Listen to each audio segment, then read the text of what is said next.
more stuff. Doing more stuff. That's the name of the stream. Doing more stuff.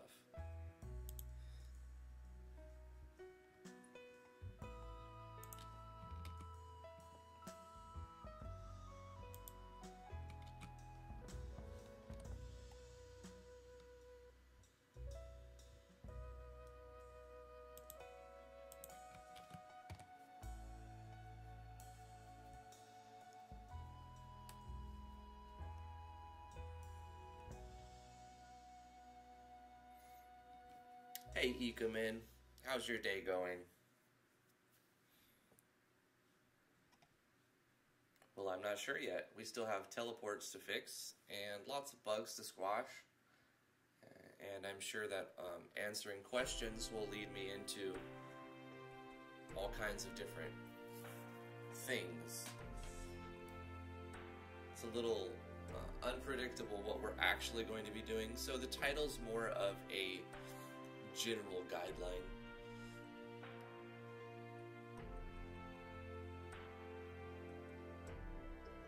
Hey Rin, how you doing, my man? How's your day going, Rin? UGCI Gaming, hello. How's the week treating you, UGCI? Doc Wee's Wombo Combo. Yeah. Signed you out, signed you in, signs you out again, and finally I can sign in again. Hopefully it doesn't hit me with that today, during the live stream. It seems like my virus scanner wants to go off at 10 o'clock, you know, when I want to stream. And then I open up A-Sprite and RPGMMV, then I've got to do all of the updates for Steam, all the games that are updating. It's the downside to having a lot of games.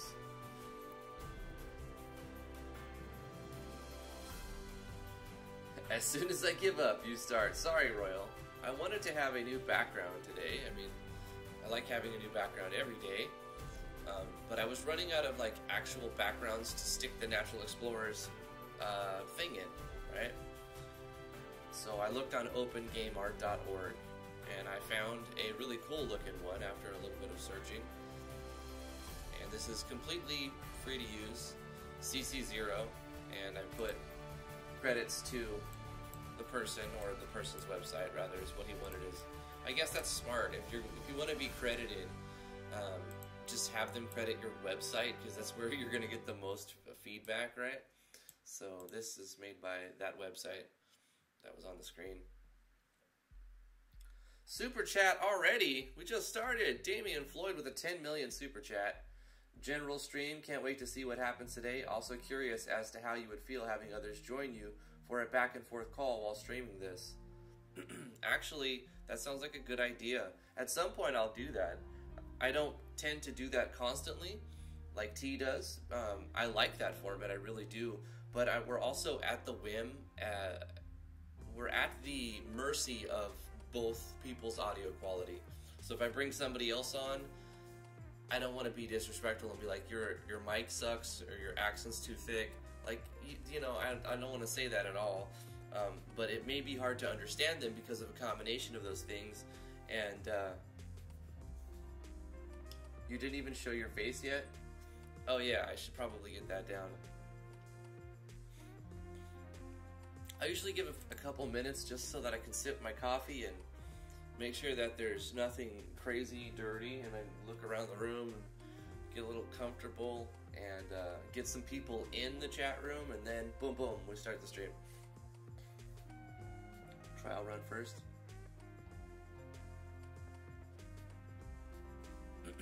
I mean, if you would like, Damian, I could put you in VIP multiplayer chat, and then you can join the stream if you would like to. If you have something you want to talk about or questions you'd like to talk about. Sleeping Machine, you made it! Oh my god! Dude, what's up? I wonder if Royal is a boy or a girl. I know, but I'll let him say.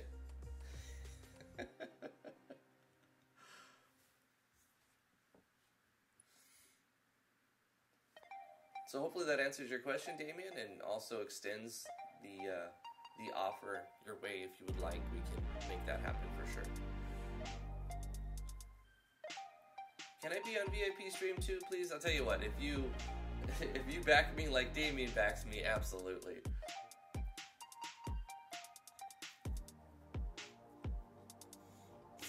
But, you know, it may be for a short time. You have a million questions? I'm sure you do, Ikaman. We would be making a dinosaur game before the end of the stream.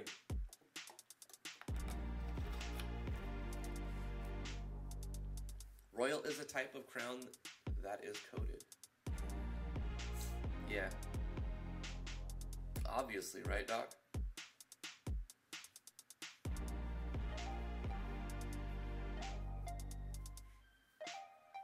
I used a Turtle Beach headset before. The problem I had with my Turtle Beach was it messed up my Wi-Fi. Like, now I use a Cat 6 cable, so it wouldn't really bother it at all.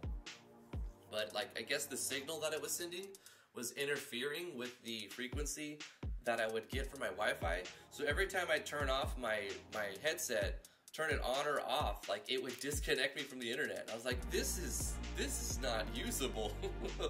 Rin Phoenix with the 1 million super chat. Thank you so much, Rin.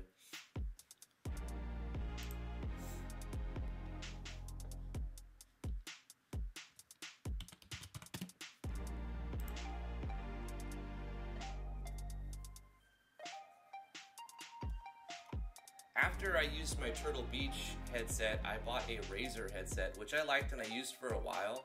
But you can definitely tell it's like, it sounds more like this, kind of, like, and I don't know. It definitely is lower quality than using like a condenser microphone. And for a while, I had audio only on one side, and I still get comments to this day. It's like, my left ear loves this, or something like that, because audio is only on one side from like 2 years ago. Because I used a dynamic microphone and a condenser microphone, one for left, one for right. But the dynamic mic only picks up in like the direction right in front of it. So unless I'm right on top of it, you couldn't hear anything, right? But this is the Blue Yeti Pro, and this is an AKG C3000B. And now I have two condenser microphones hooked up left and right channel, and I can have them both split to, or I can have both mics go to both channels, but it just doesn't sound as good as having a range of audio.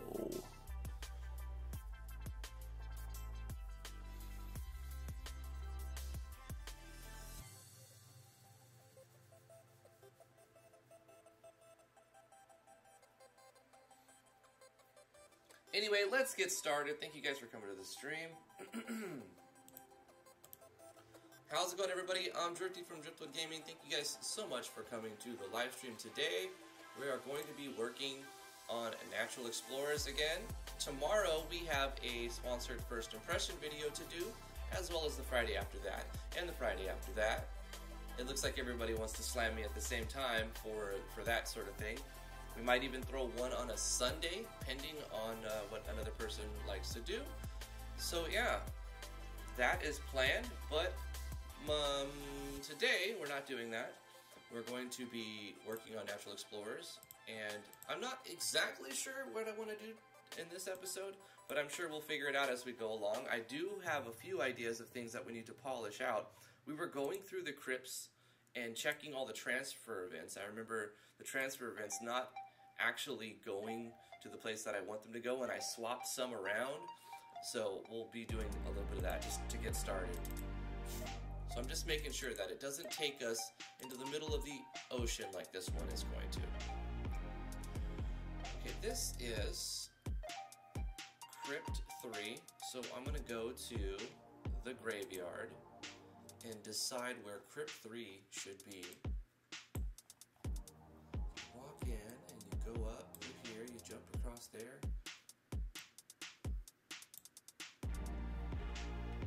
You know what I could do is just use the ones that are already decided by Cry's history, except for the ones that I swapped around already. So I'm going to put it here for now, but this is not going to be the exact place. Let's go to graveyard and do a massive zoom out.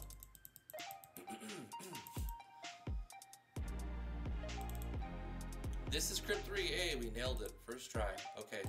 So Crypt 3, we were going to teleport the player to 103.84. Let's go back to Crypt 3, check this transfer event, and change this to 103.84. Why does it not show it? It's right here, I remember, by the looks of it. But it's really weird that it doesn't show the location of the map right here. You have to hit OK and then look. But anyway, it's there. And we can copy this event, delete the one here, and paste that there to save us a second of time.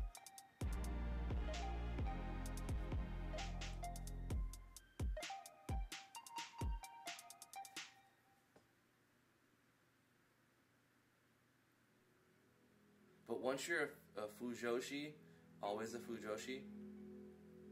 I don't even know what that means. I feel out of the loop. Feels bad, man. Ikuman says you should first impression my game afterwards too. I sponsor you for my words. Yeah. You and a lot of other people, Ikuman. Not to discredit that your words at all. I do appreciate you coming to the live stream. That's true.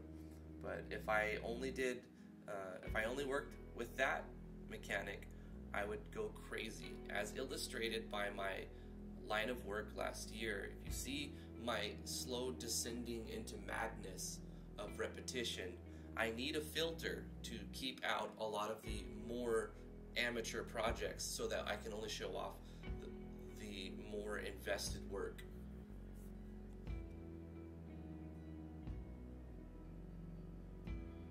It's for my mental health, I hope you understand, Ikuman. It's not really to make money, it's just for my mental health. But the money helps. T, save us! She's working right now. She might pop in though. Don't Google it, save yourself.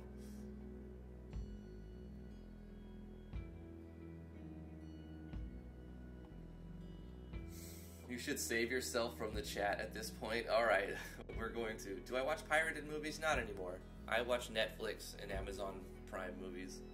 When I was very, very poor and had no real other means, I have watched pirated movies, sure. I think everybody's seen a pirated movie at some point. But I don't really do that anymore because the quality sucks, really. If you look at a lot of them, they're blurry. You can't even enjoy them, really. It's sort of a necessity when you get to that point.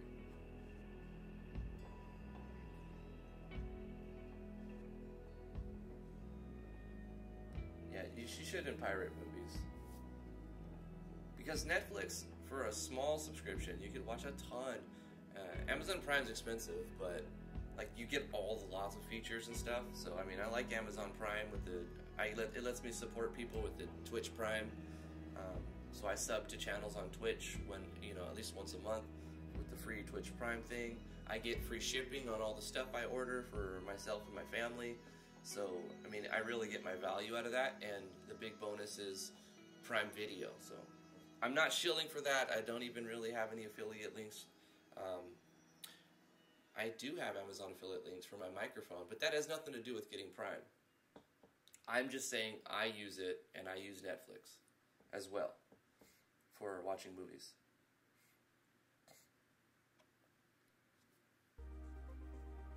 I'm going to retreat to the video and ignore the chat for a while. Okay, I better get back to work then.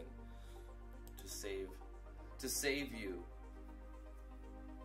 Doc, to save you. Okay, we got Crypt 1, Crypt 2, Crypt 3 set up, but we need to check the graveyard for where Crypt 3 is supposed to be and make sure that it goes. When it's teleported, it goes into Crypt 3.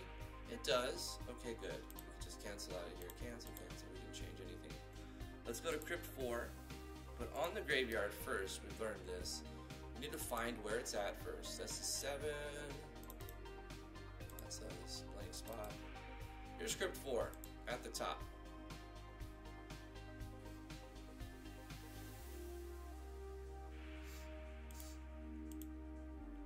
So Crypt 4 is 9054.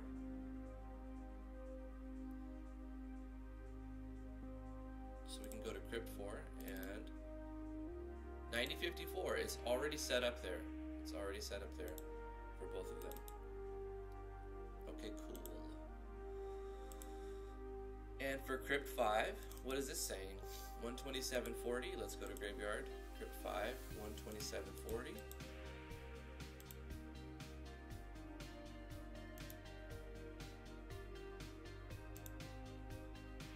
This is Crypt 5. And this takes us to Crypt 5. I think we're set up here. Crypt 6 is... Nope, here's a problem. Crypt 6 has taken us to the world, which is not what we want. So let's go back to the graveyard and find Crypt 6. Here it is. Nice. Getting lucky today. I guess process of elimination is going to let us figure it out. 123.70 is our points for here. Let's go in here. Go like this. 123.70. Hey, it's referenced in the right location. Yeah, it's just on a different map. 123.70. Let's pay attention to the information that's given, huh? Graveyard, 123.70. Oh, but it doesn't show. Which one was it again? This one? 120. Nope, that was the last one. 123.70.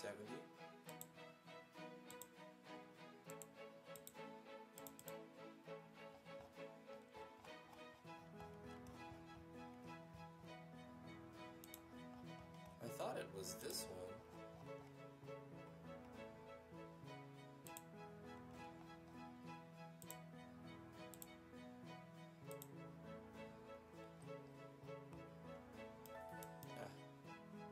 So higher? It's this one. Yes, okay, got it. And we can copy this, delete this, and paste the new event there. It's safe to return now. We've traumatized Doc. Doing your math homework? That's good, Ikuman. You should definitely work on that.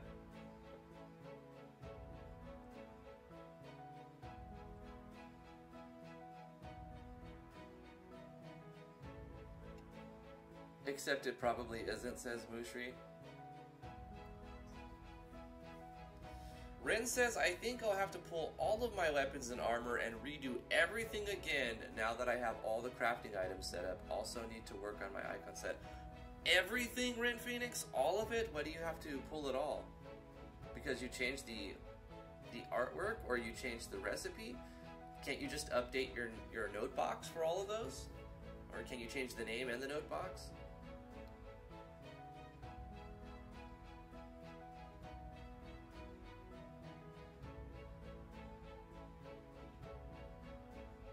My Admiral Akbar senses are tingling, says Royal. It's a tarp.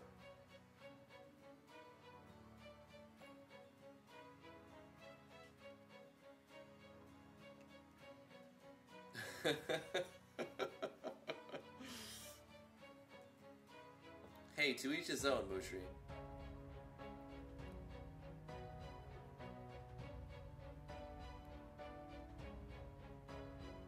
Can you tell me how to make an icon set? Yeah, icon sets are easy, Ikuman. If you want to get jump started, how do you feel about visual novel type cutscenes in R.A.M. games? I like them as long as they're not too text heavy. I like them. I like seeing busts and like artwork of characters and then the text, just like visual novel style. I really like that, but I don't like reading a visual novel for the whole thing because it's just very, you know, kind of lazy. I want to be entertained, and I can entertain myself with a good story, but it's often more work. There are a few exceptions when the writing is so good, like, and it's hard to get to this point, but like Obsidian has done it several times where the writing is just fantastic and I want more of the story. So I do like some very few text intense games like Baldur's Gate series, Planescape Torment, Icewind Dale. I really got into the story with Icewind Dale, believe it or not. The systems were fun in that game, but the storyline was also interesting. And then, I don't know, something about the writing in those games. as well in some classic RPGs as well. Like just the storyline in 6, it wasn't like super high level writing, but it was just told in a good pace. So pacing is important, but I do like that style, Damian. I was talking about icon sets for Ikumen. So go to Game, open folder, Ikumen, and then go to IMG System. You're gonna see your icon set.png in here, right? And you can open this up with Photoshop or GIMP or Pixlr, or like there's a lot of places, a lot of tools you can use to open your icon set and change it. But let's open it up for example. It's a good question. A good place that you can start is either looking at the default one that you would see in your IMG system, but you can also download some ones for free that were made by other users on the RPG Maker web forums, as well as yanfly.mo. So there's plenty of resources out there for you to add already pre-existing icons to your icon set. Keep in mind that not all of them are free to use in commercial games.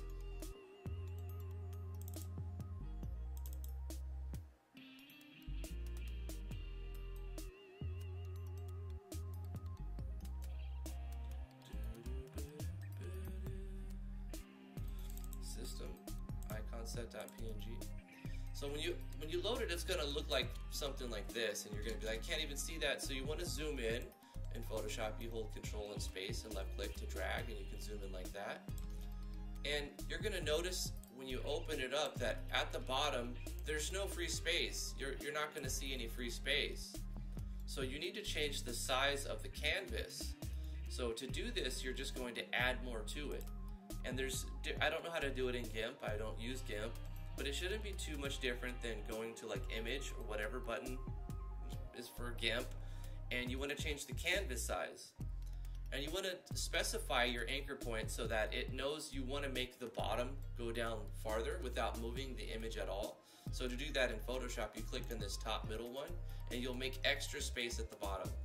You're going to change your width and your height perception to pixels, because it's always going to be 32 by 32 pixels inside an icon set. So the width will stay the same all the time. Your icon set has to have a width of 512 pixels wide, so it has a certain number of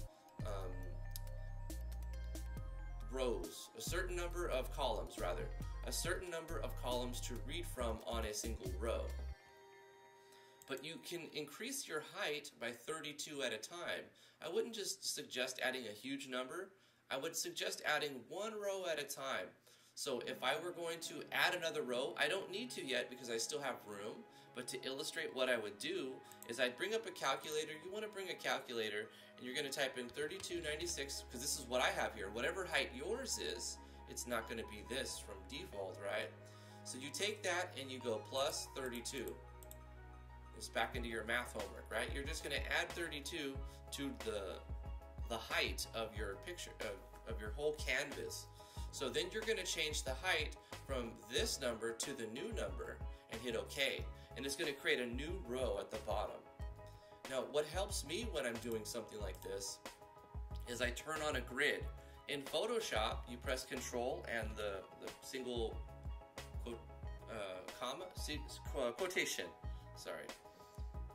Yeah, the single quote. And that's right next to the enter key for me on this keyboard.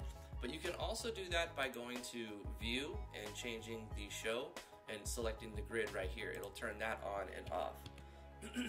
If you do this, it's most likely not going to be 32 by 32, so you're going to see like purple or black or gray lines come up, right? But it's not going to be highlighting every box. So to get around that, you need to go into Edit and then Preferences. And I don't know how to do it in GIMP, but there are tutorials online. In Photoshop, you go like this. You're going to find something called Guides, Grid, and Slices, and open that up. And then over here, you're going to see Grid Line. And you're going to select pixels, because we know how many pixels that it's going to be for every box. So we're going to select how many pixels in each box that we want to highlight. And we want to put a icon in every 32 by 32, so we're going to change the grid line to 32. The subdivision doesn't matter very much. You can have less on that if you want. So we'll change that to 4. You can have it as 1, or 3 if you want, but I would say probably use 2 or 4 just to get more specific if you want to. But the main thing is setting the grid line every 32 pixels. So you hit that, now you have a grid. And then when you take any new piece of art, you can resize it and put it into that grid, and you file, save it as a PNG, put it back where you got it, overwrite the old one, and if you've made changes, a lot of changes, you want to back up your old one, right? So let's look at how to back up your project. This is another good thing to know how to do for everybody. Many of you already know this, but there are some young up-and-comers that are learning these basic things, and I don't mind reiterating on these basic things because never be afraid to relearn something you already know. You may learn a new method of doing it. I recently installed new hard drives, which is going to make space for backups. And when you're backing up a file or a project, a good reason is to back it up on a separate hard drive, not just multiple copies of the same hard drive. Because if you have your project, quote unquote, backed up on the same hard drive, what happens if that hard drive fails? Well, you lose everything on it, including multiple copies of the same thing, right? So what we're going to do is take a copy of the entire folder by right-clicking it and clicking on copy.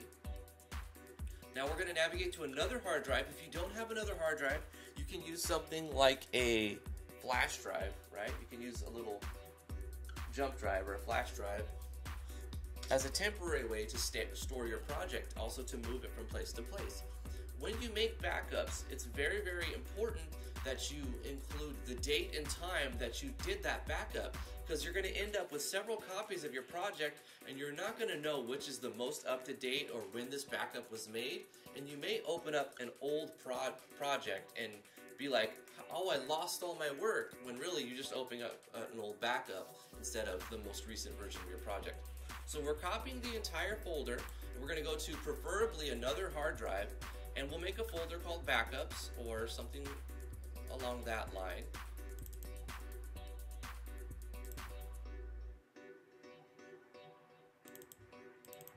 And we're going to create a date.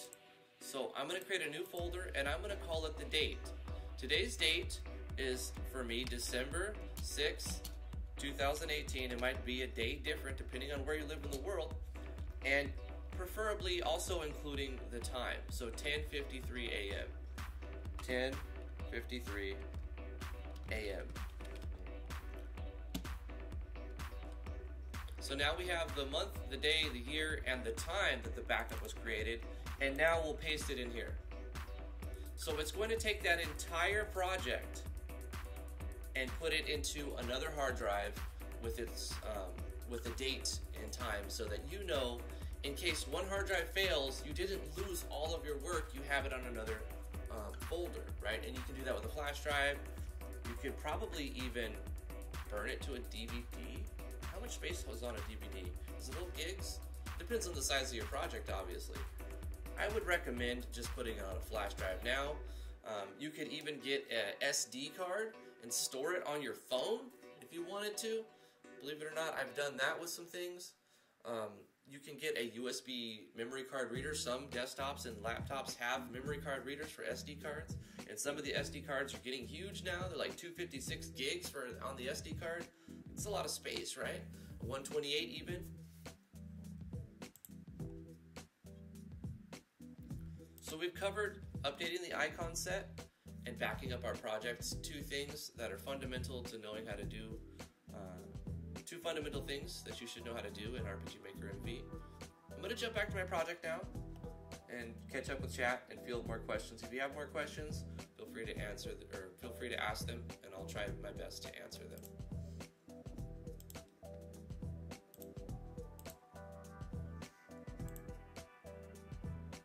Did I finish the transfer events on Crypt 6?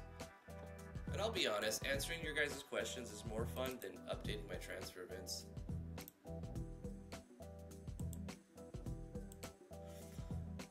Let's check.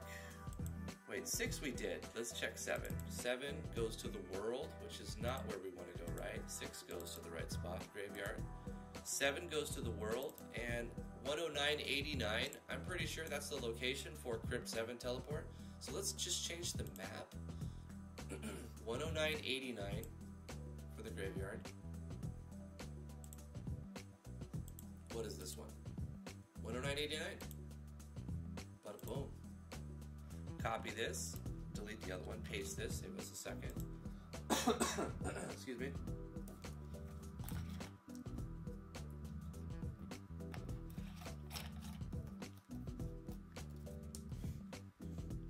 A dozen beholders on me slash? Oh my god. Let me scroll up real quick. I don't like to ignore chat. But I was spewing information all over the microphone. I was spitting mad info, yo.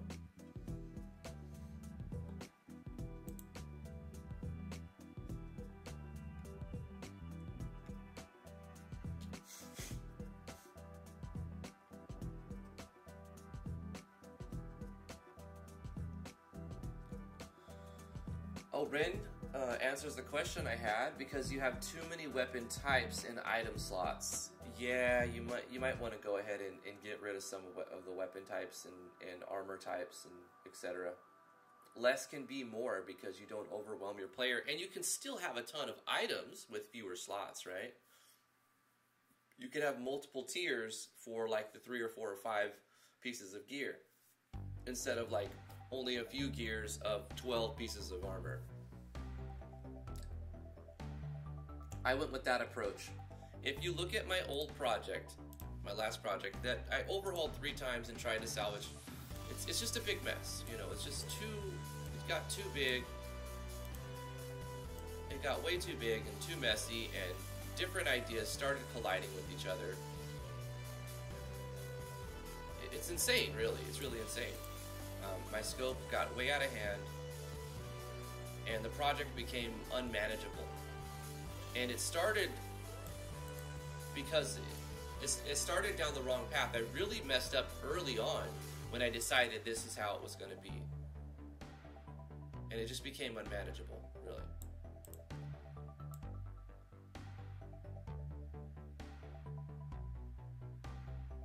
Now, this isn't all wasted work, right? This is all a huge learning experience, and I have these resources to draw upon in case I want to take the stuff I put in to each one of these things.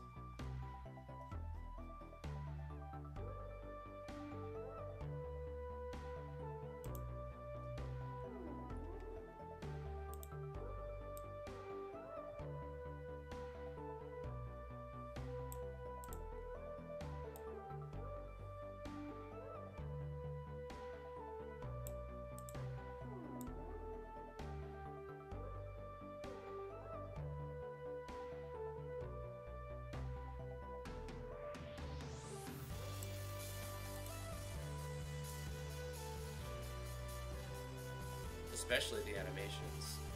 And I've been grabbing a few of them. The patterns and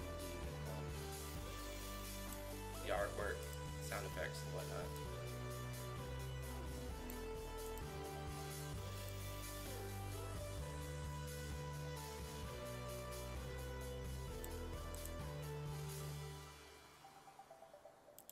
But getting down to types, you see how many skill types we've got, how many elements we've got, weapon types, armor types, and then equipment types. If you look, the player is going to be able to equip up to 16 types. This is just way too much for the player to really process, right?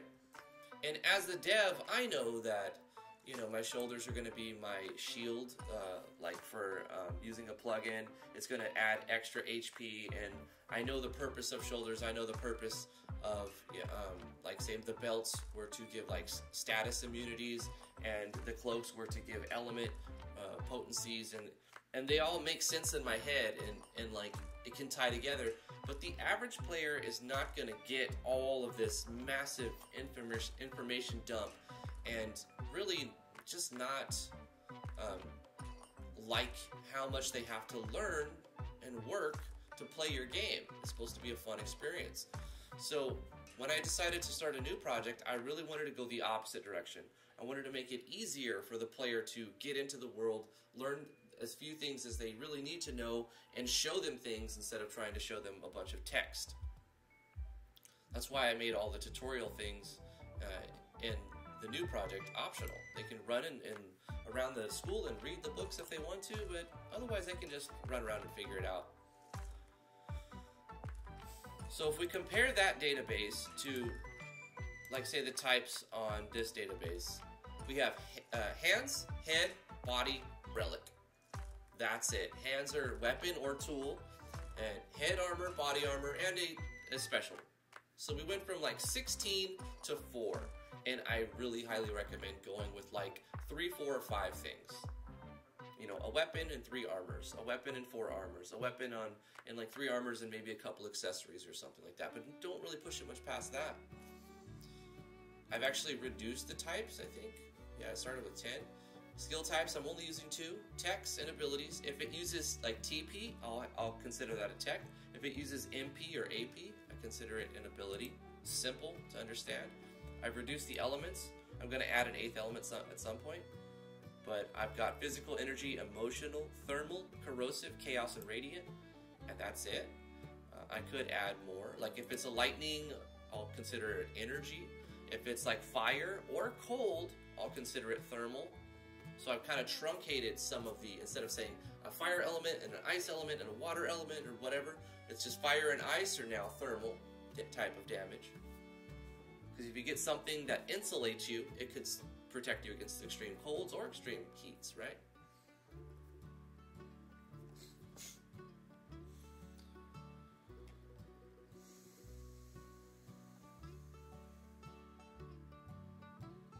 UGCI says, I plan on doing voice acting for my game.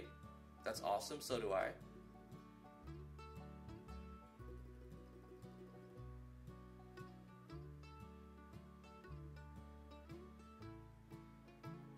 I give romance options for both camps, says Damian Floyd to Doc Weeze. I think that's a good thing, Damian.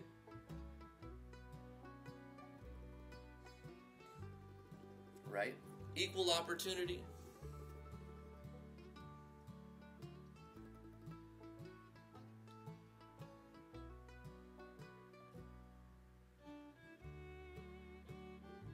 Rip productivity on Natural Explorers. Well,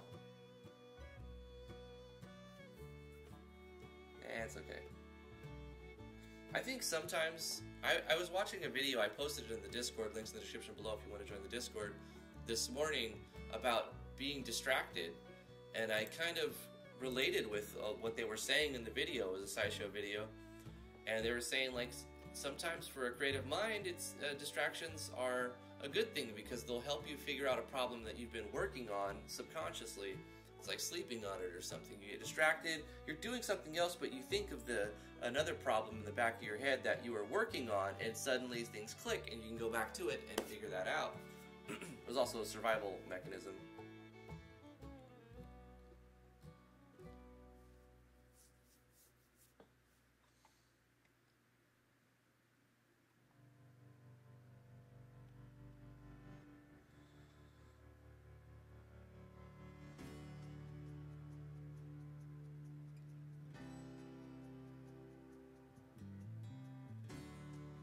Just catching up real quick.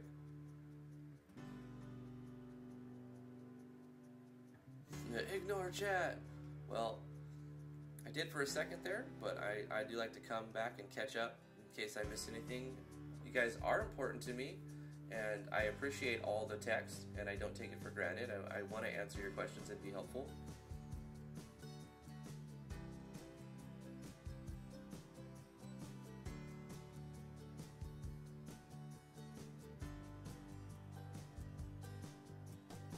Sleepy Machine says, I've been making game sprites for the last 2 weeks and I'm about ready to die at this point. Yeah, all things in moderation, Sleepy. All things in moderation. If you get sick of one thing, start working on some sound effects or something. Start working on maybe background music, or try to do some mapping, or whatever works best for you. Jump back and forth. A lot of the things we do in game development, we do out of necessity, not out of desire, but they all tie together in the end, and the work you put in one field will help bring the other fields up to par, right?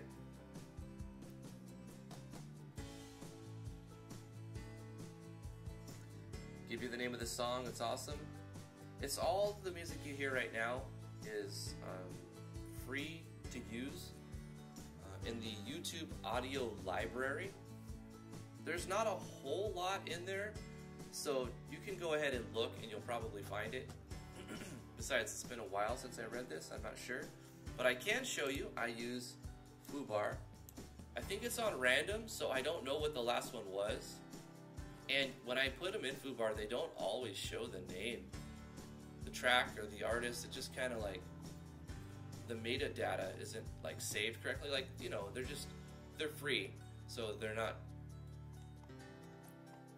when they are rendered, the audio is rendered, sometimes the metadata isn't actually saved correctly, and then they still get uploaded, right? People put them into their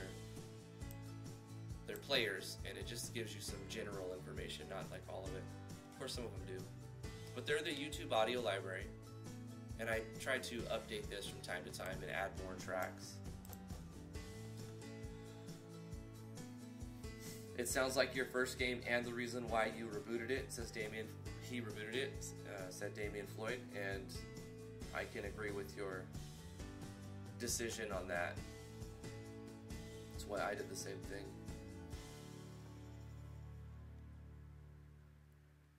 It pulls out the torch. There might be no saving this.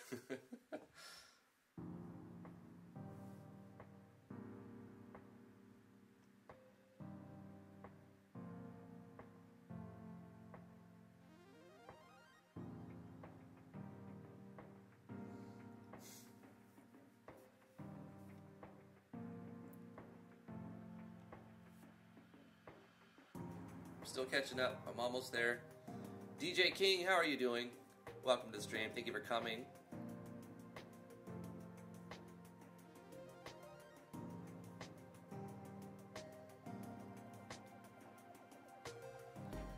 The Unpro Pro, hey, you made it. What's up, Greg? How are you doing, man?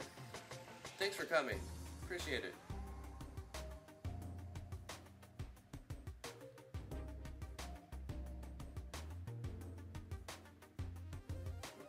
Yeah, Damian's got katakana on his name, and I can never add him. I always have to right-click and go mention, because I can't spell. I'm like, at Damian. Wait, where's it at? And it doesn't want to come up. I have to go Etherian. There we go. To add him.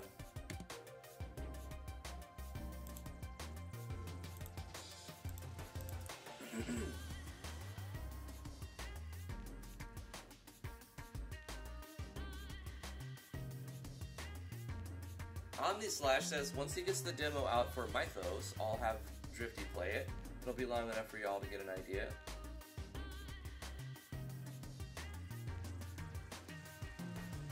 Hope you know how to do it, Omni.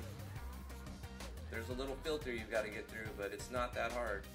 Just show interest in your project and put your money where your mouth is. It's more of a BS filter than a barrier.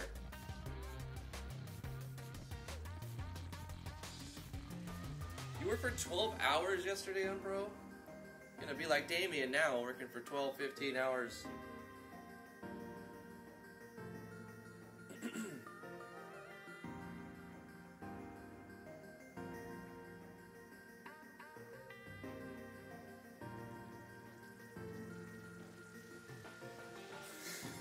The chat is beyond saving. Burn it to the ground.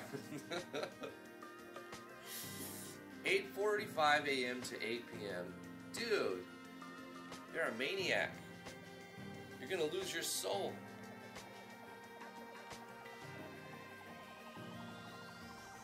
I bet it does feel good though when you're done.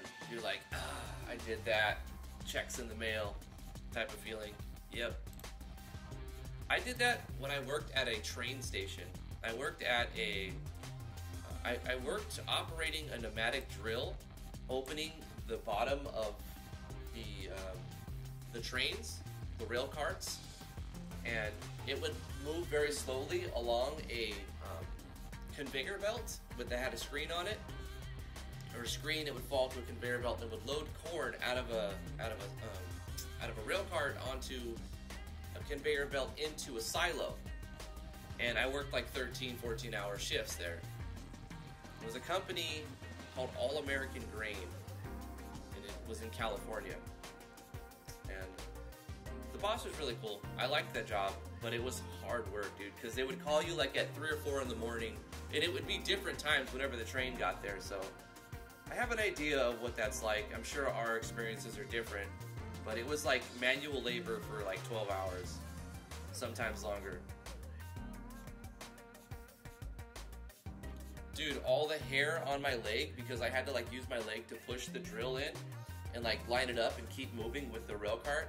Like after a year or two, all of my hair like on my leg like started coming off. It's growing back now, but like it literally like pulled all the hair off my shin area on my leg.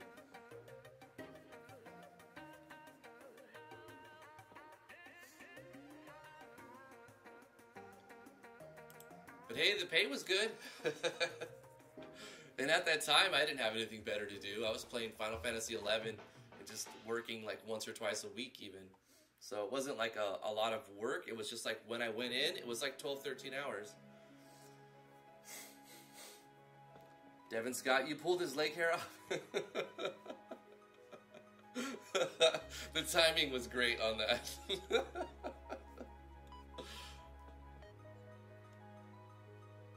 Okay, back to work. We finished Crypt 7, Teleport. Wow, we're getting a stellar amount of work done today. Okay, Crypt 8 we did, and I think we did Crypt 9 as well. So these are all set up correctly.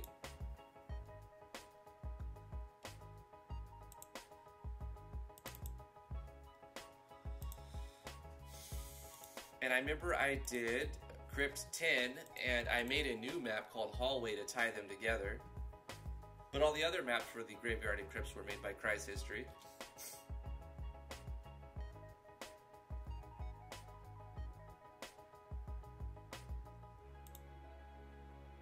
And we did the lighting yesterday too, and I think the day before. So that's set up. Some of the transfer events inside here need to be looked at. I'm pretty sure that they're not all set up correctly. This goes to the graveyard. I'm going to do a quick sweep to see if they all go to... What does this one go to? No, that's not right. Okay. Where do we want this one to go to? This is a rope that goes up. So from the underground, we should be going to either the basement or the graveyard. We can have this go to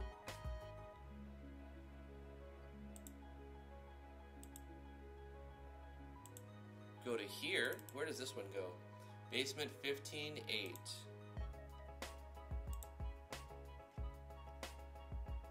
So that's going here.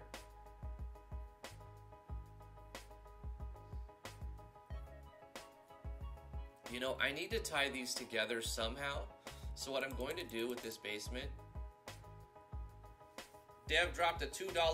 Thank you so much for the $2 million super chat, Unpro. You're the man, dude. That money burns a hole in your pocket, doesn't it? I appreciate you sharing the love. That's awesome, dude.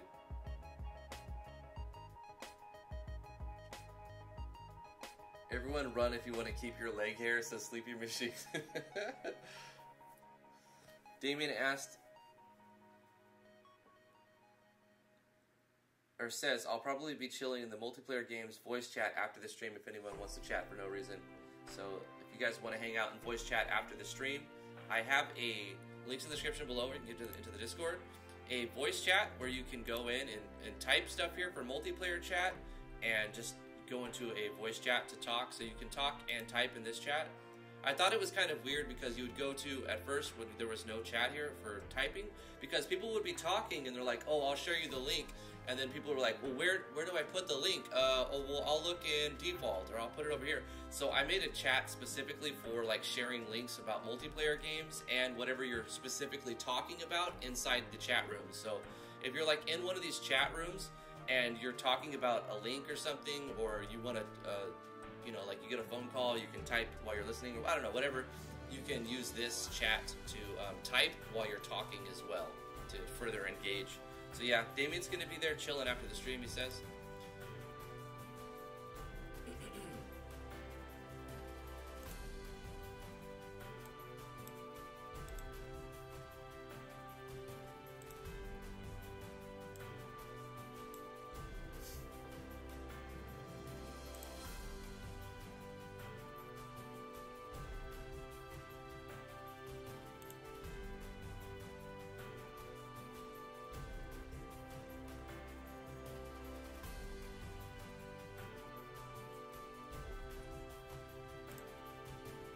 It's also a good place to post your skills, and if you're working, if you're trying to work for people, you can get some contract work here, or if you need somebody to do something for you, you can look at paying work. And then of course the memes are there.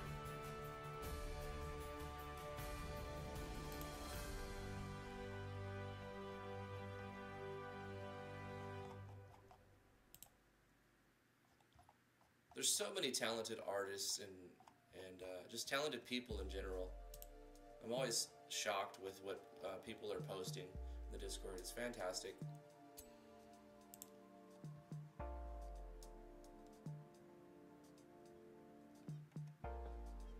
All of the retracted messages. What's happening here? I think I missed something in chat.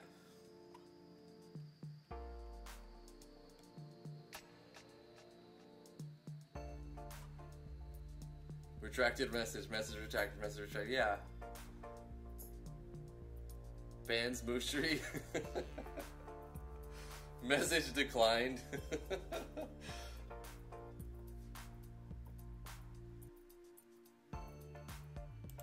What I'm gonna do here is add another way down.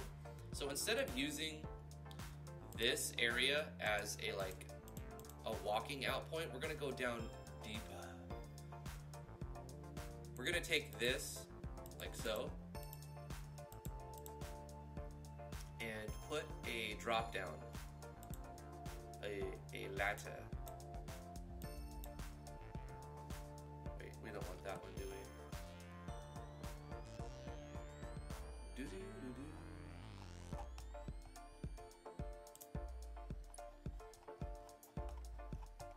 Which one is the best? Should we just use this? Probably this, huh?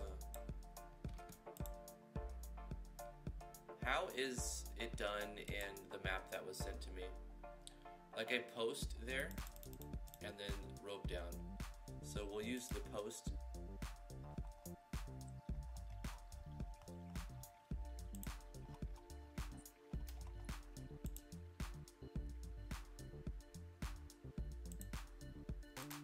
Like that.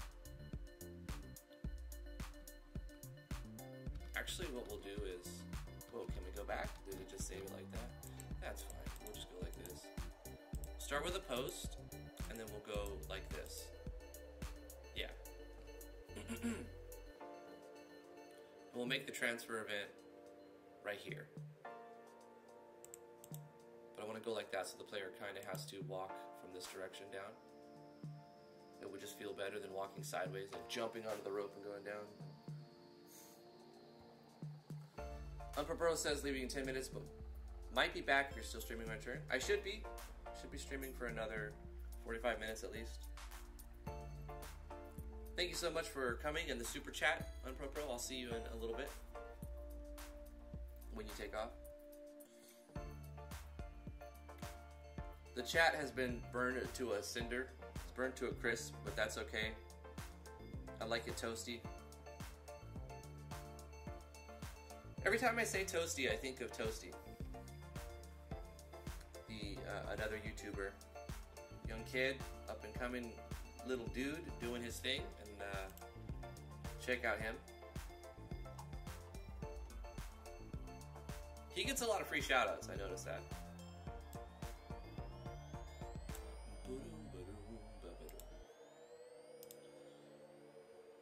So let's do a transfer event. I'll just copy this one and put it right here.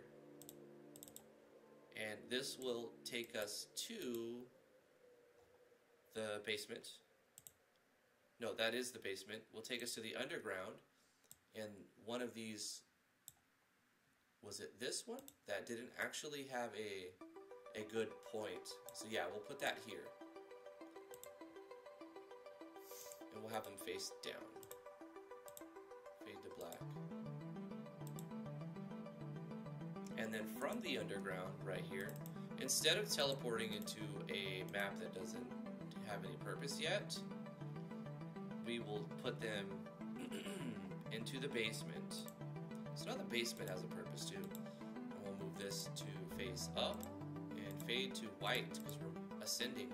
When we ascend, we'll fade to white. When we descend, we'll fade to black. Or if we go into a cave, we'll fade to black. And we'll use some sort of logic when it comes to what color to fade. We should have more options, right? Fade to fade to cough. No. What I was talking about messing with the engine, another thing we could do is like add options. Like where we have fade to black, white, or none. You could like put in fade to color, and then another thing could pop up like right here, or this could be extended and have a little hex color code. Fade to this color.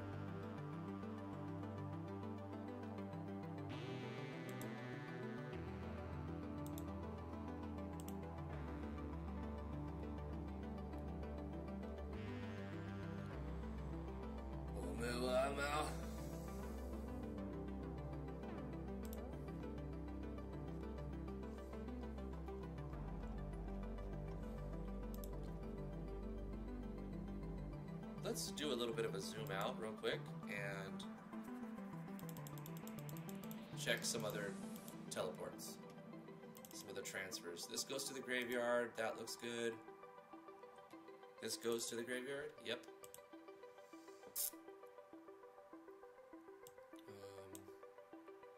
And I remember these were already done. Oh no, this is not done. Transfer to the world? Nope. Where do we want this to transfer? Somewhere on the graveyard, obviously.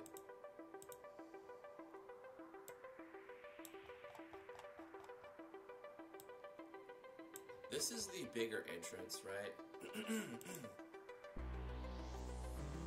Let's put that there. We're going to have to move another one. I can see it's 67101. Hey, that's exactly where it was supposed to be. And we can copy this one and delete this and paste this here.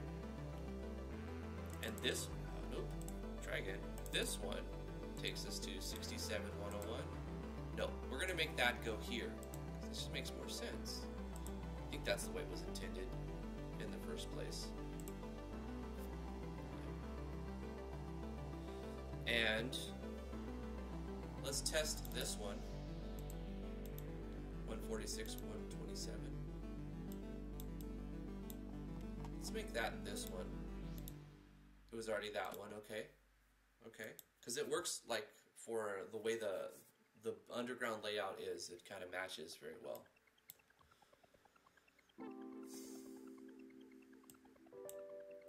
Where does this one go? Under the underground, that's right. To there. Yeah. And then this goes to Crypt 9. Okay.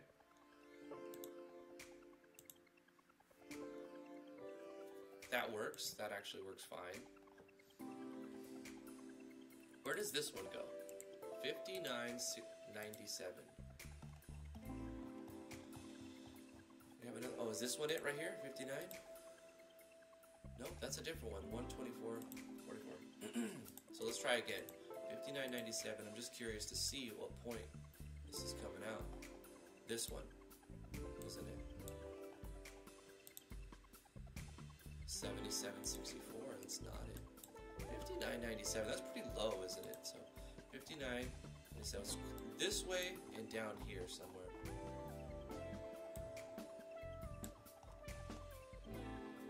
It's this one. That's not what I want it to be though. This one is already used by something.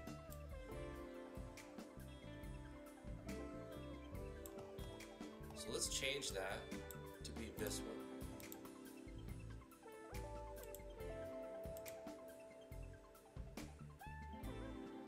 Up there.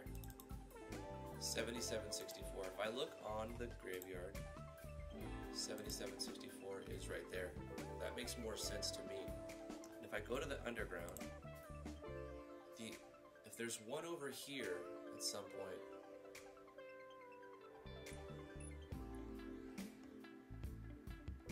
where does that one go? Where does that one supposed to lead to? Right here. Underground 7416.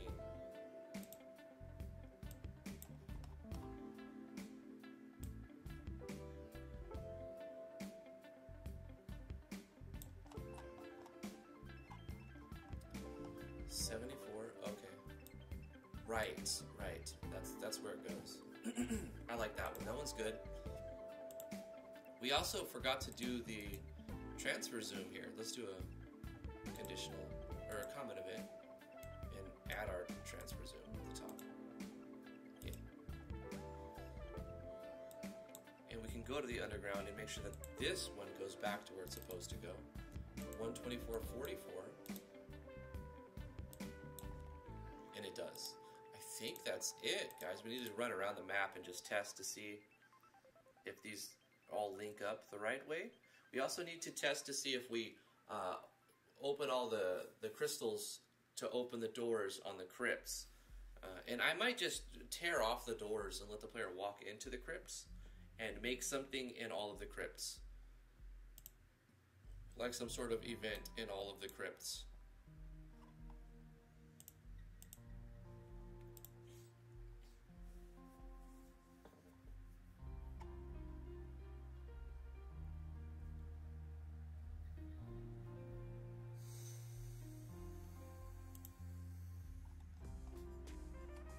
We gotta make something over here too, in this little area. I mean, there is a crystal here that will open Crypt 8.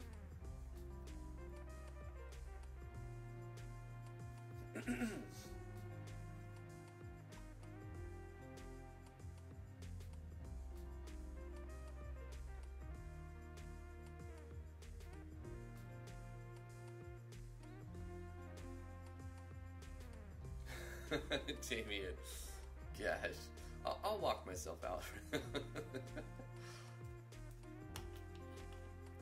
Somebody please think of the baby.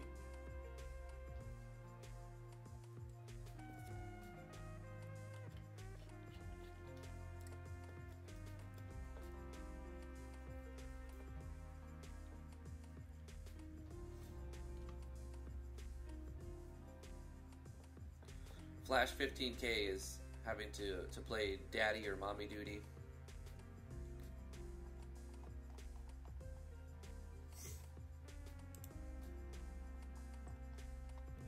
You gotta do what you gotta do, man.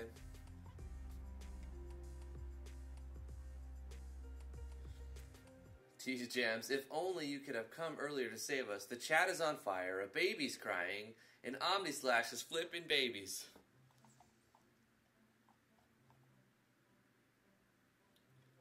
Technically, Daddy.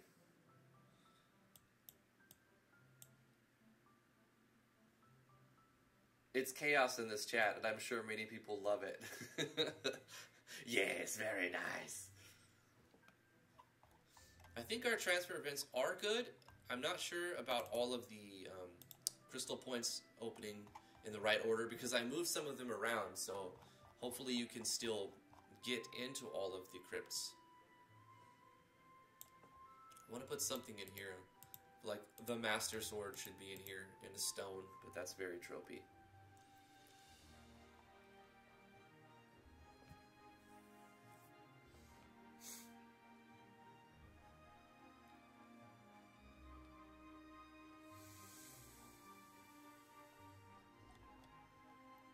Alright, we should move on to something different.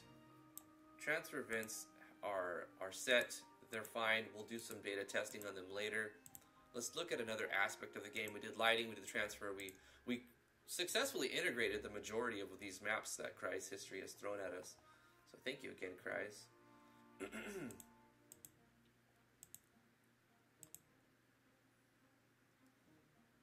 Did we finish all of the stuff I wanted to do in the tutorial area? I think there's more I wanted to add I also wanted to move this guy to a different map, at least in a different location. Let's put him over here.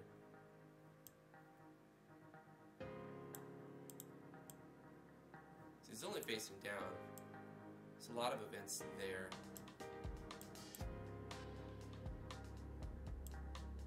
We'll put him right there. I'm gonna walk in and be like, what is going on? There's this dude, and a bear, but I'm talking to the bear.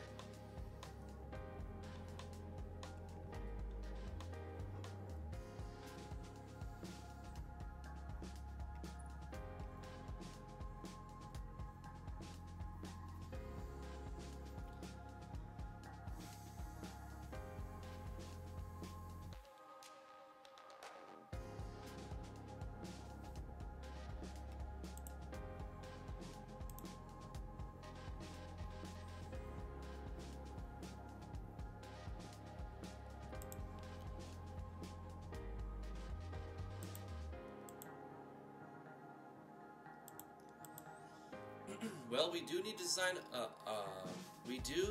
to design a boss. So I guess now's as good a time as any to start working on a boss enemy. Let's look at some images. We're going to give it a placeholder and copy some quick note tags that will be propagated. Get rid of the default attack, and it's going to have 1,000, 100, 100, 100, 100, 100, 100, 100. And we're not going to call it Hidden Ones M5. We're going to increase the size of the boss by triple instead of double, because it's going to be a bigger creature. A Yahweh boss. Your ship has sailed. Let's go to our folder here. Is this it? No. This is our backup folder. We'll just go to Game, Open Folder, IMG, and SV Actors, and take a look at some of the sheets we have, and pick from the sheets we have. Most of these are from Hidden Ones, and make a boss.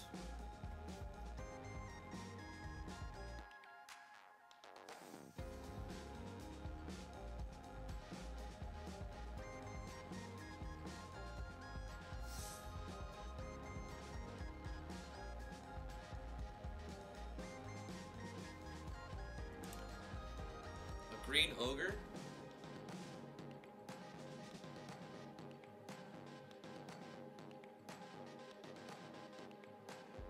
I kind of like the way that the black and the gold ones look.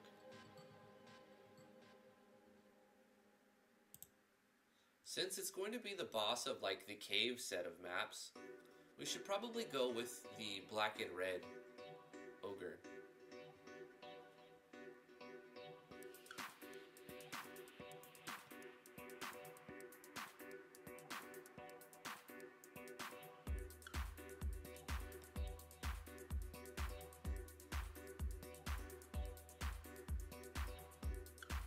Have I made any new sprites yet?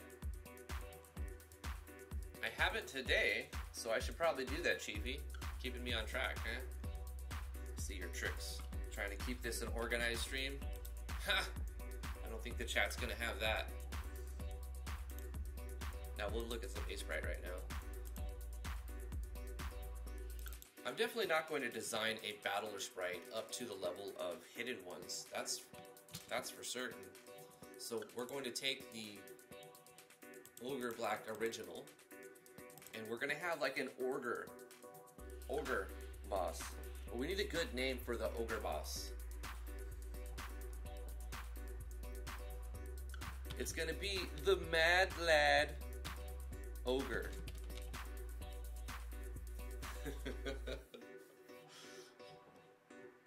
Find a better one. Find a better name and I'll use it. But for now, it's the Mad Lad Ogre.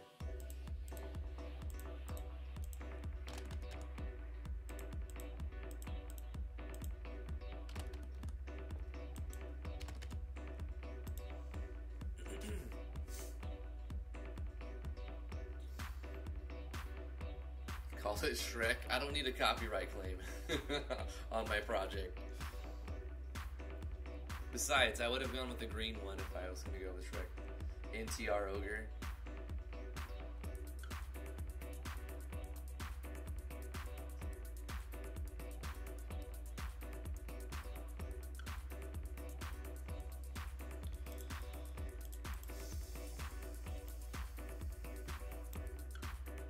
We'll have to give it some items too. So we'll make the 1 out of 10, no, the 1 out of 2, 50% drop.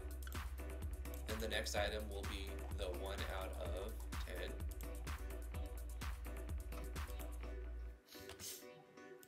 The 50%, the 10%, and then we'll probably make the armor a soulstone, 1 out of 100. This will be a hard one to get. Excuse me.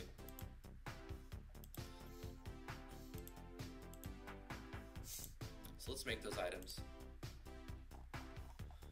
What kind of common items would a Mad Lad Ogre drop?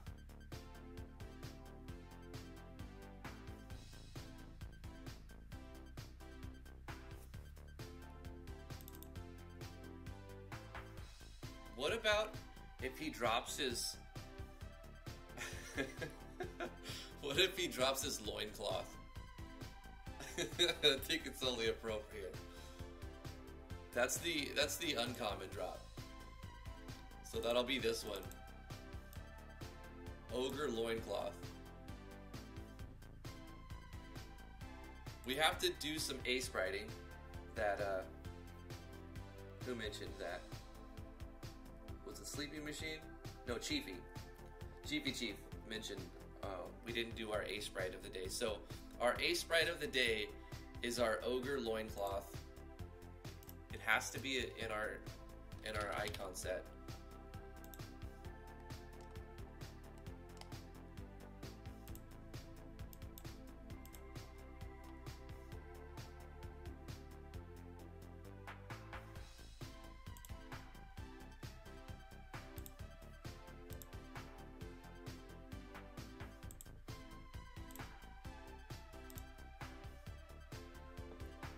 Did I load it? I didn't load it.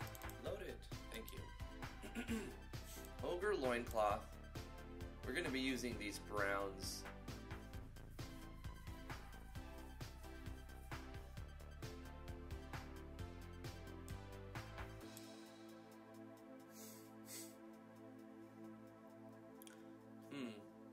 I don't know if I want to use the same type of palette because I might use backgrounds from these browns that I did before. So I'll find a different palette to just contrast, but I mainly just need a few different browns and tans. And here's a brown 2, 3, 4, 5. This one will work. That's fine. So let's start with like a smaller pixel. Go like this.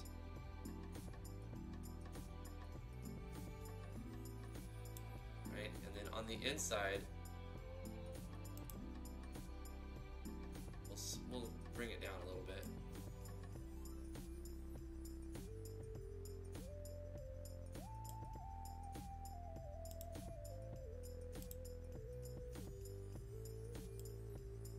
Wait, that's not quite right. We'll put the green on the inside. It's too bright. Whoa. Redo. Edit, redo. Thank you. Okay, we'll go with this like dark green, and then that's not a good contrast, but this will work. This will work better.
wouldn't be the same if we didn't put a little bit of a couple dots.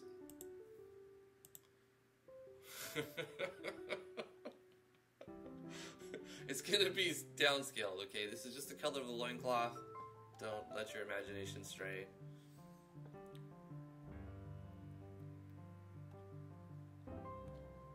Okay, so we're gonna export this lovely piece of art. That's what it is, it's art, guys. Fantastic art.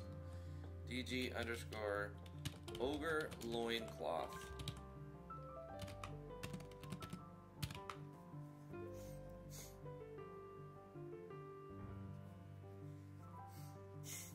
Nani? I'm gonna export that, and we can go to here, go into here. Actually, what we need to do is go into Photoshop. Since we have our icon set open already, this will be easy. We just open up the A-Sprite that we, well, the PNG that we made in A-Sprite. And we can copy this and place it in here ever so carefully and save this as the same thing, a PNG. Overwriting the existing, saying OK, and going back into the game. It doesn't show immediately, but to fix that you just hit OK, you save the project, you reopen the database, and then it'll update. So now we have an ogre loincloth.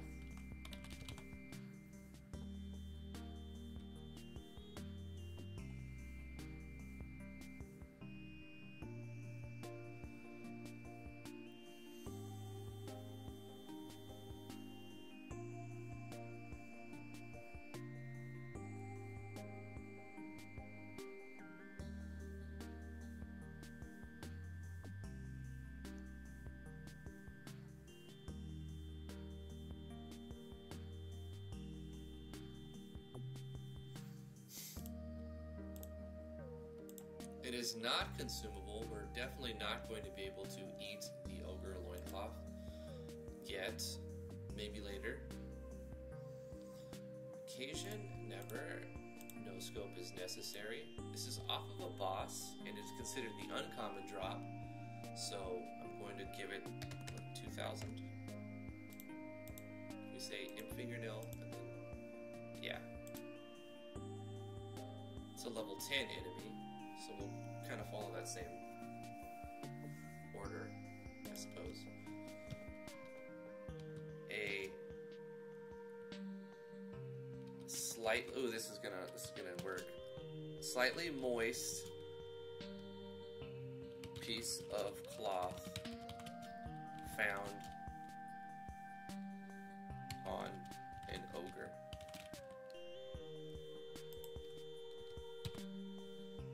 Does that do anything for you? Make the loincloth edible! Now, do it! Sorry, Mushri, not yet. Chat isn't ready for edible loincloth. It did it for you, Sleepy? Oh, gosh. Make it edible, but have it damage health. Can be used for crafting or sold for points.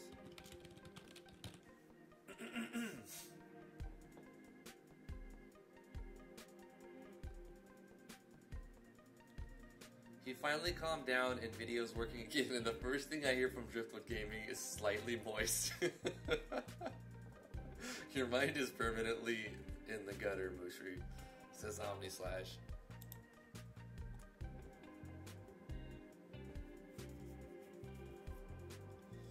So that's the uncommon drop from the ogre. This is loincloth.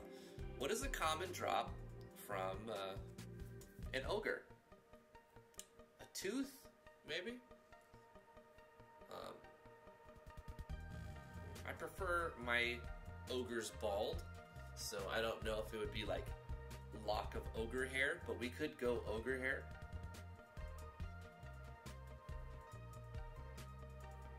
Edmund and male Jinx.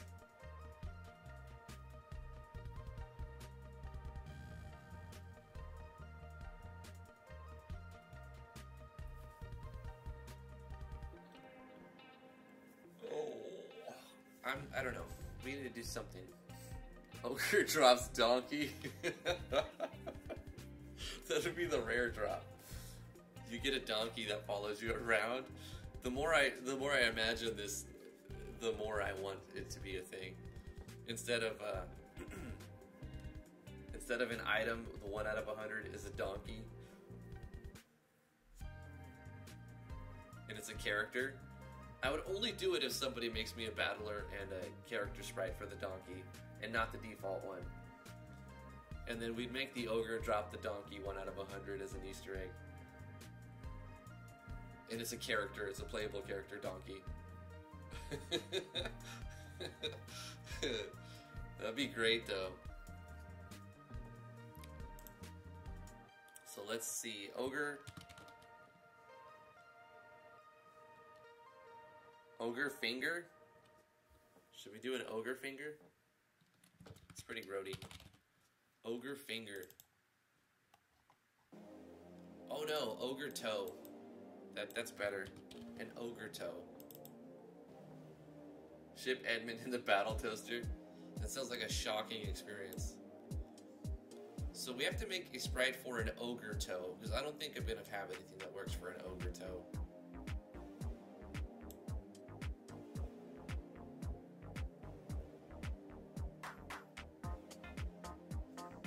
Yeah, I don't want to use any of these.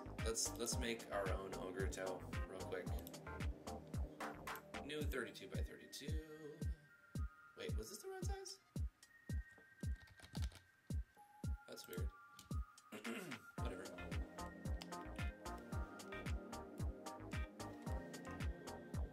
Let's get a palette. Something with some fleshy colored, dark and maybe fleshy colors. This ought to work.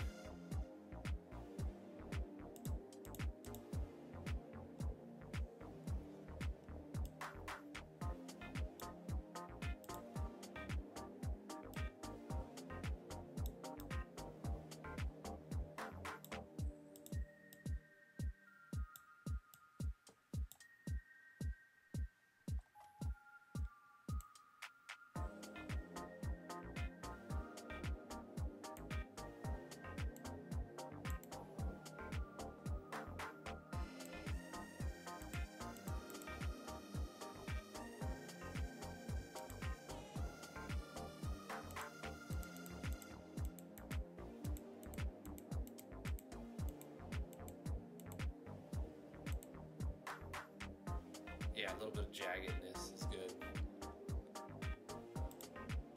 Now we could add some other colors in there.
sort of need like a bloody dried blood color.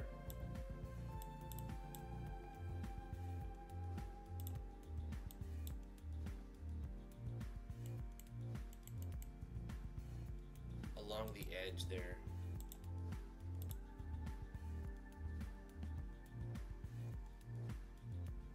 It's the toe of an ogre.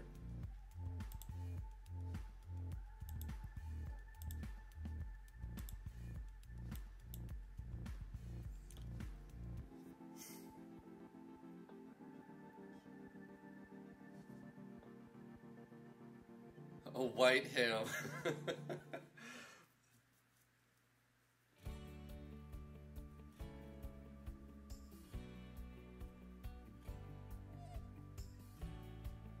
It looks like bread. Well, we could try to draw bread and we might end up with an ogre toe.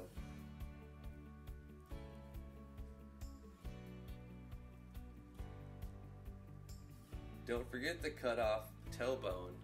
Yeah, you're right. A little bit of bonage sticking out there.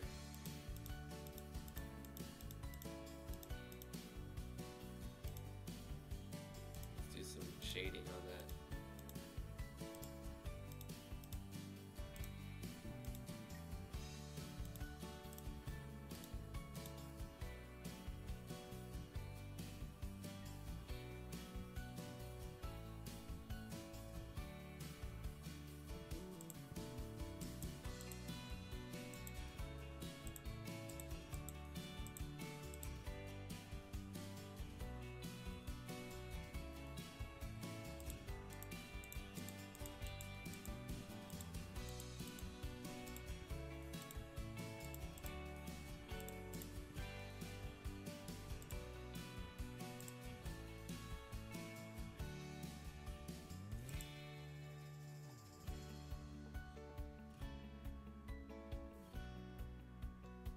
Moldy bread?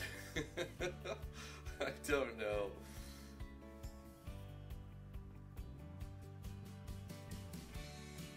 Vapor says, every time without fail I show up when he's an ace bright. Well, I try to do it almost every episode at some point. I don't always do it, but I need to get better at spriting, as most game developers do. Need to work on spriting more. And the only way I see it's possible is that I just keep trying and failing and floundering and just using the art that I make anyway. So this is Ogre Toe.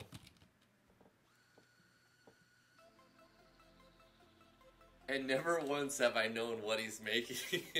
That's half the fun. So we'll export that and we'll open that up in Sprite or in Photoshop. A Sprite, Ogre Toe. We can copy this and we'll put that right here. Beautiful. Is it bleeding into the next thing? Nah, I mean the red goes with the dragon anyway, so it doesn't really matter. We can save this. Save it as PNG.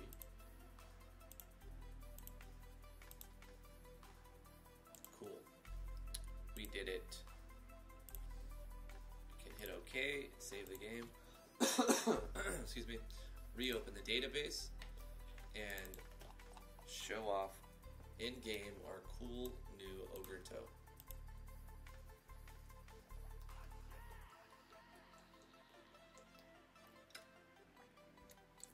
Do not scroll up. When you tell someone not to do something, they're more inclined to do it. Psychology. I have to scroll up now.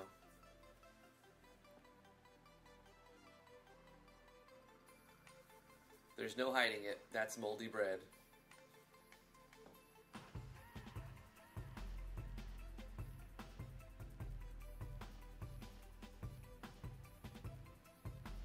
Moldy bleeding bread with bones.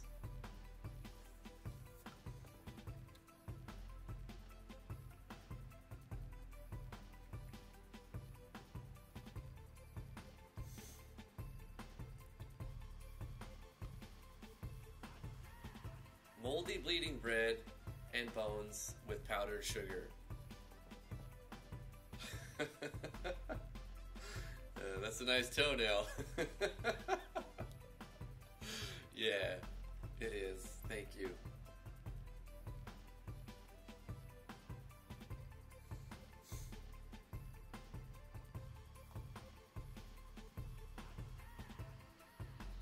I don't always ace right, but when I do, it's a horrible mess.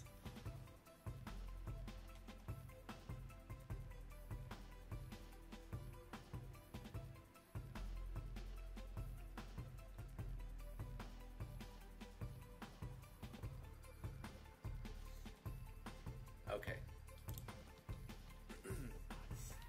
A severed toe taken from a huge ogre can be sold or used in crafting. Consumable?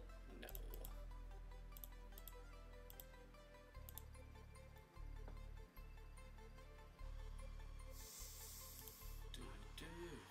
We'll say 1,000, because, you know, everybody wants an ogre toe.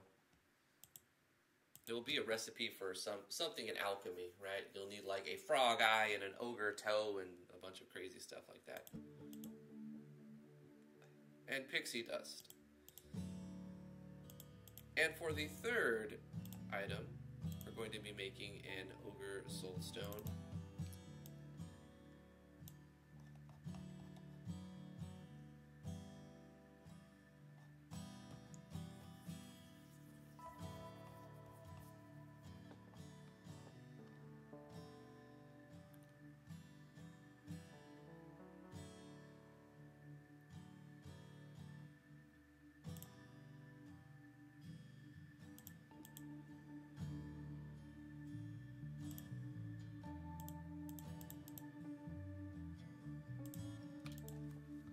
Mad Lad Ogre Soulstone. I'm not putting a price on them. Cannot sell.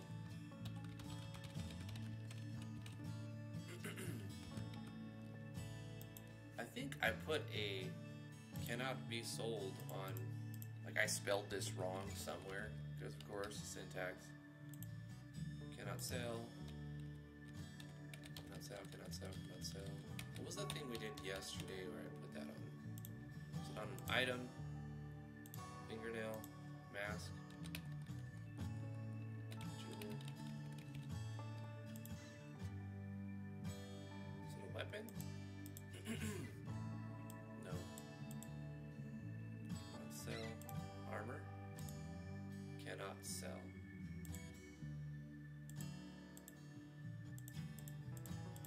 It's fine. So this is going to give us attack. It's just going to give us 10 attack. Not just, but it's going to give us general armor. It's going to be a relic. And it is going to provide us with skills like the other soulstones do. It's going to give us 3 skills. But not just any skills. The ogre skills. Actually, we don't have them made, so let's wait on this.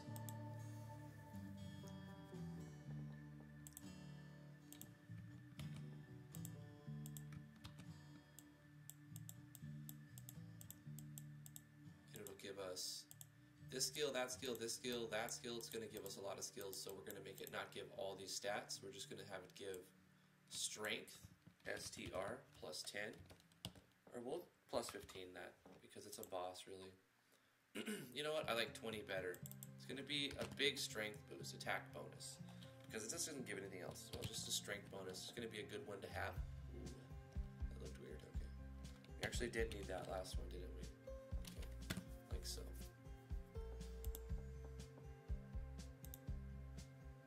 We also need to say that I cannot have an augment slot. That's right.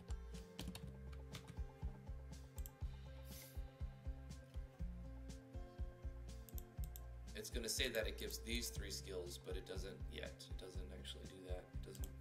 We're going to have to design skills next, is what we'll be doing. So we need to design not just 3, but at least 4, maybe 5 for the boss, right? And I want the boss to last a little bit longer. So for boss fights, I think we should give them just more HP. We'll keep the stats the same. But since we're saying that this is an actual boss, let's go to enemies.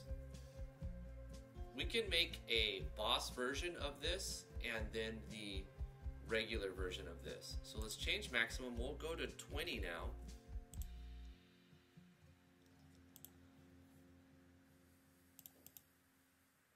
And we'll kind of copy paste it once we have it down. But the boss version will be 10 times the amount of HP and MP. And we'll give the 4th special ability only to the boss version of it. And we'll make the boss version 300% and the regular version 200%. So we'll copy, so the player can just visually see that it's different and it's not as strong.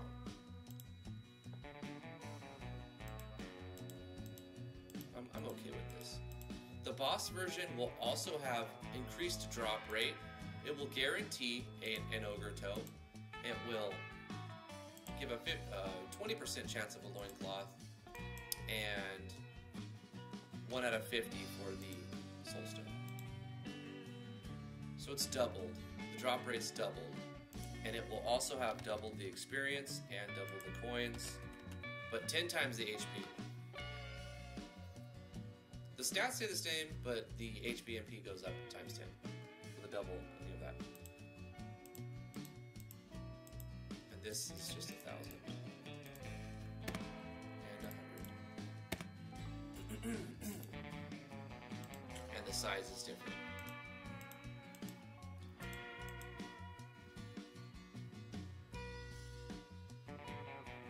Today I learned more about Damian Floyd than I've ever did in the past previous 6 months,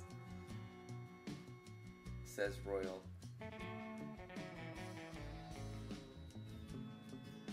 Your maps look awesome, man. Do you use PS for mapping? Chaotic Tech, I use first seed material tile sets. And I've made a few of these maps, like this one, this one, and this little cave, and I did the lighting, but a lot of them were created by Cry's History. Like these caves, they're very similar to the caves that I made. It's got like the same format, except I think Cry's done a better job with detail than I have, as well as making bigger maps than I have, and more maps than I have, and she also made an amazing graveyard. And these are with the First Seed Material DLC that you can download on Steam. Yeah, they are fantastic. I highly recommend the FSM Tileset Chaotic Deck. We started working on MV about a week ago. You're still a noob? Hey, everybody's got to start somewhere. Right. Where was I?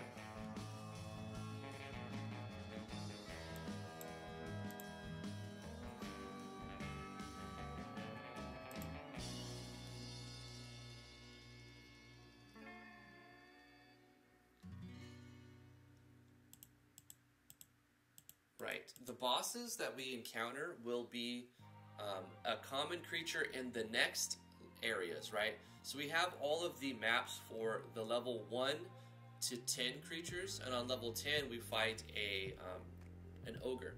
So we do need to design, after we finish the boss creature, we need to design the special encounter for the boss creature, right? So we can do that with the transfer event thing that's going on in our common events for the, what did I call it?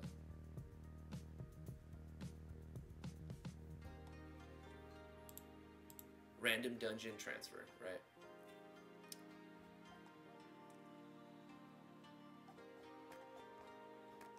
So this is to pick a random map when we transfer. But what we can do is check a variable. We're checking to see the creature that we fight when we open.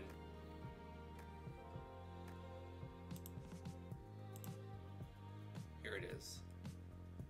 This is the items that we get. This was the one we started, but then we made it into a script call. Right, we need to update this too because we've added more items. So let's do that quick because that's an easy one. What have we added? I don't want Necronite to be a thing we can get. I suppose we should see the last thing that's on the array first. So 64 is the last item we've added. 64. So we've made vial concoction, guano plate. So we need to add 65, 66, 67, 68, 69. We're not going to add that, or that. So we'll go with that before I forget. 65 to 69.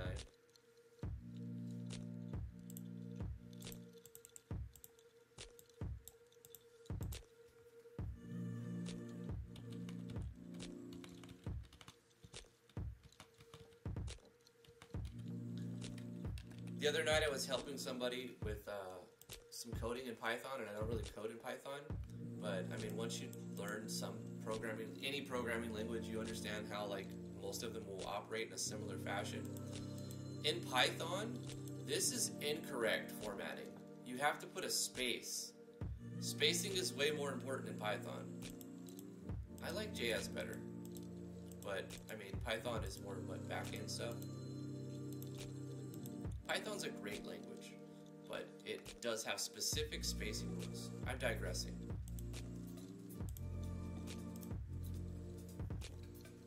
We don't want 70, 71, 72, 73. No, we want 73. That's just a common thing. Okay. So we need 73, 74, 75, 76. Let's add those. 73 to 76.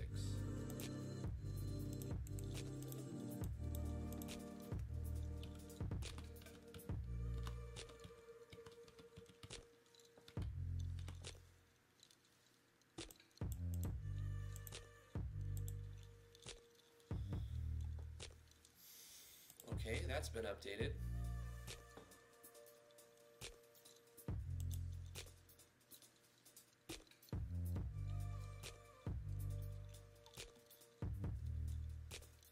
You've been looking for a way to make a monster storage, but I have not found much on that.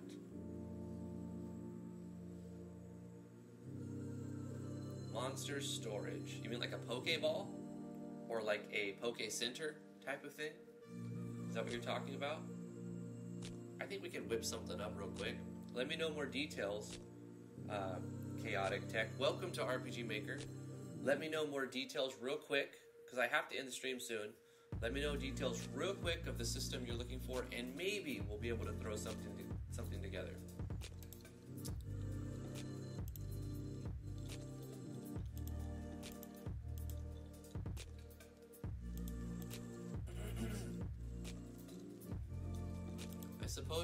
I suppose we should make the ogre's basic attack real quick. So we'll just take a basic attack that's similar to the one he's going to be doing. He's going to be doing like a smash, right? Ogre smash. So that's what we're going to call it. We're going to call it smash.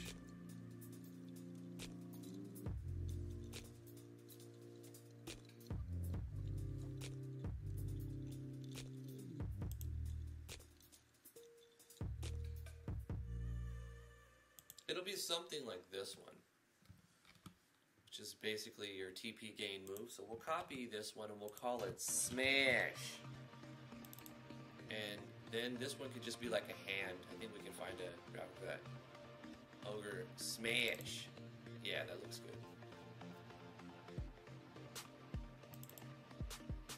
Probably more like this one. Smash.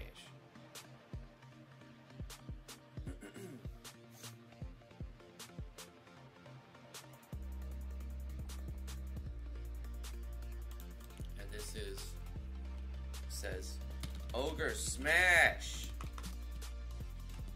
Generate 15 TP.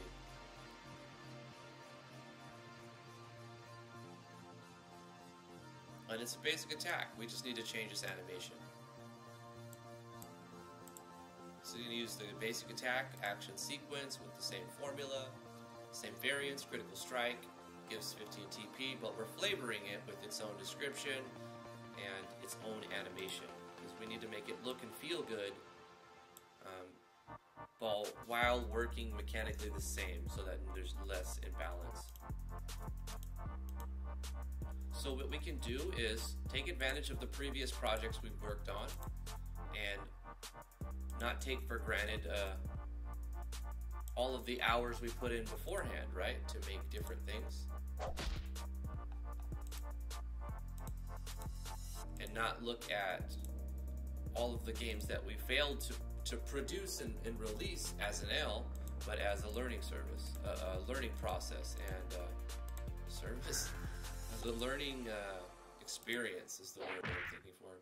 I like this one. That's a smash, right? Right, so we'll take this pattern. We're using some images that we may already have, and we're using some sound effects that I don't think we have. So we'll copy this. I made this a long time ago. We're going to put this animation inside our new project. I'm going to call it Smash. We don't have Win 7 and Win 8, I'm pretty sure, but I'm going to double check to see if we have Special 1 and Special 2. We have it, and I can see Special 2 is there as well. So I'm going to just change the hue on this a little bit. That.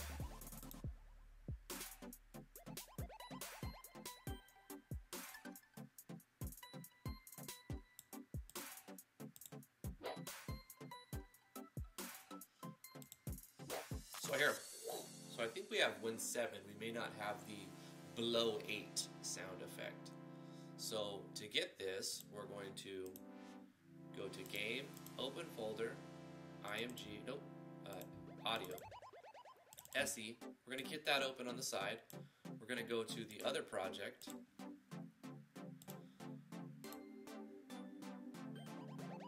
Game, Open Folder, put that up on one side, and get both of these up at the same time. Sound effects, audio, SE. We're going to look for Below 8.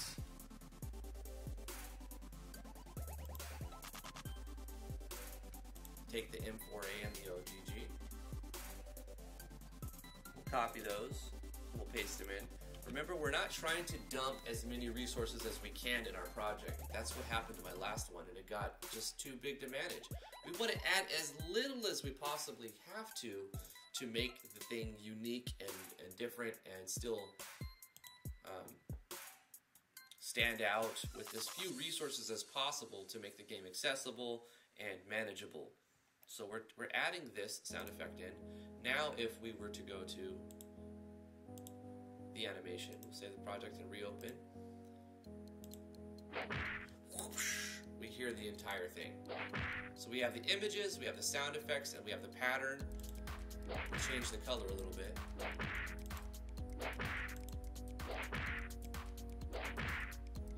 And that's our smash. That is the basic attack for our Mad Lad Ogre.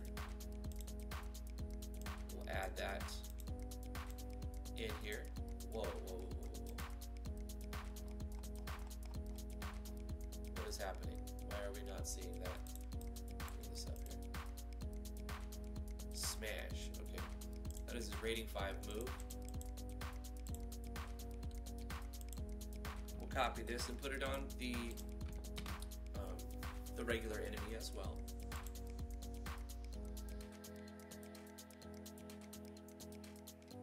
And we need to add 3 more abilities for the Mad Lad Ogre. He's going to get a special move that only the boss version gets, but the other 2 will be on this lower HP value creature as well. So we'll have a boss version of this, and then it'll be a regular creature in the next set of 10. We'll need more maps, right? We want to change the theme, so we don't just use a dark dungeon for all of them. That'll be the first set of 10 creatures, the 9 regulars, and the boss. We'll also add the ogre, the regular version, not the boss version, to the graveyard in the next episode, which won't be tomorrow. We have a sponsored first impression video to do tomorrow, so details on that will be posted in the Discord, so you can check the Discord, links in the description below, to stay up to date on what we're going to be playing tomorrow. And yeah, I'm going to end the stream right there. That's it for the progress until Monday on our project. Guys, thank you so much for coming to the live stream. I really appreciate it. Thank you, Damian, for the super chats. Thank you, UnProPro, for the super chats. Bryn Phoenix for the super chats. You guys are amazing. You guys don't have to donate and do all that, and I really appreciate that you do. If you would like to support what I do, and another way you can do is patreon.com/driftwoodgaming, but don't feel obligated to do that. I offer rewards for that. For example, if you want to get your game played, as like we're going to be doing tomorrow, as for a first impression, live first impression, that's offered as a service on Patreon. It's a filter to help me stay mentally sane with the number of people who ask me to do it. Yeah, thank you guys so much for coming to the live stream. Give this video a thumbs up if you like it. Subscribe to the channel if you're new here. And welcome to MV, Chaotic Tech, and whoever else is new. Thank you so much for choosing me to come to the live stream. That sounds so stupid. For choosing me. I appreciate you guys hanging out, and hopefully I make for good second monitor content for you to work on your project, and we can work together. I'm here to answer your questions and help you progress with RPG Maker and game dev in general. So if you have a question that's not related to RPG Maker, you can always ask me about Game Maker Studio or other engines. I won't always have the answer, but I have a profound ability to research things, so I can probably find the answer to most of your questions. That's it for today's live stream. I love you guys very much. Thank you for being awesome. Continue to stay awesome. We'll see you guys tomorrow for a first impressions video. Bye-bye.